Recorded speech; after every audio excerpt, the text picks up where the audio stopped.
Hello friends, once again welcome back. ఈ రోజు మనం నంబర్ సిరీస్ అనేటువంటి చాప్టర్ నుంచి డిఫరెంట్ మిస్సెలేనియస్ లాజిక్స్ అనేది ఇవ్వడం జరుగుతుంది. ఇప్పుడున్నటువంటి ప్రజెంట్ ట్రైనింగ్. సో దాంట్లో ఇచ్చినటువంటి ప్రశ్నలు ఏ విధంగా సింపుల్ గా సాల్వ్ చేయొచ్చు, అంటే ఎలా మనం ఆ లాజిక్ ని రికగ్నైజ్ చేయాలి అనేటువంటి విషయాన్ని మనం చూద్దాం. సో చూడండి, ఇక నంబర్ సిరీస్ ఇచ్చేసాడు. ఈ నంబర్ సిరీస్ మనం కనుక తీసుకున్నట్టయితే క్రమంగా పెరుగుతుంది కాబట్టి డిఫరెన్స్ అనేది మనం తీసుకుంటాం. జనరల్ గా డిఫరెన్స్ అనేది తీసుకుంటాం క్రమంగా పెరుగుతుంటే. 48 ఇచ్చాడు, 60 ఇచ్చాడు, 66 ఇచ్చాడు, అదేవిధంగా 78 ఇచ్చాడు, 78 తర్వాత 93, 93 తర్వాత ప్రశ్నార్థకం ఇచ్చాడు.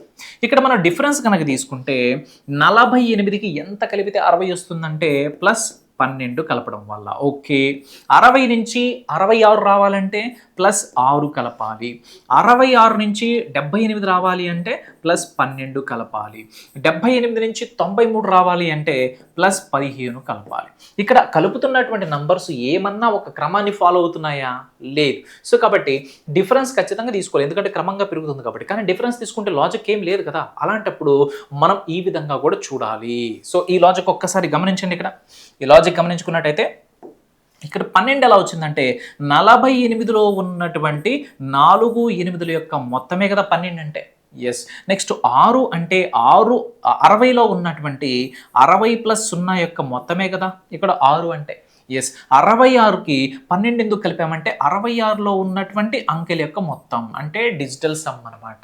78కి 15 ఎందుకు కలిపామంటే 78లో ఉన్నటువంటి 7 + 8ల యొక్క మొత్తము. సో ఇది ఇక్కడ ఉన్నటువంటి లాజిక్ అనమాట.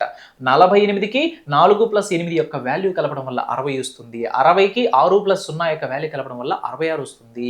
ఇదే విధంగా మనకు 93కి ఎంత కలపాలి అంటే 9 + 3, 9 + 3, 9 + 3 ఎంత అవుతుంది?